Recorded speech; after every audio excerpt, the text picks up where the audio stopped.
तर अमरावती जिल्ह्यात 10,000 बोगस मतदार आहेत। मतदार याद्यांमध्ये घोटाळा करून हे सरकार सत्तेत आलंय। लोकसभा निवडणुकीनंतर विधानसभा पराभव झाला, सत्ताधाऱ्यांना दिसत होता। त्यामुळे सत्ताधाऱ्यांनी विधानसभा निवडणुकीआधी 4 महिन्यात 70 लाख मतदार नवीन आणले। अनिल देशमुख यांनी पत्रकार परिषदेतून सत्ताधाऱ्यांवर हे आरोप लगावले। ज्या पद्धतीची मतचोरी होत आहे,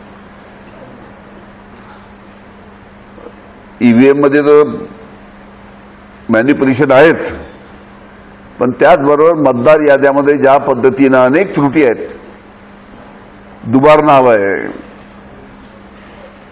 अनेकांचे बाहेरचे नाव त्या ठिकाणी आणण्यात आलेले आहे, बाहेरच्या मतदारसंघातले, बाहेरच्या राज्यातले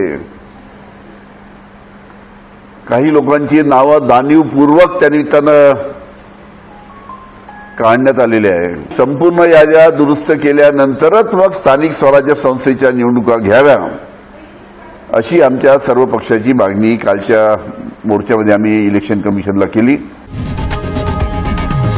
लोकशाही मराठी ऐका, पहा, जागरूक रहा।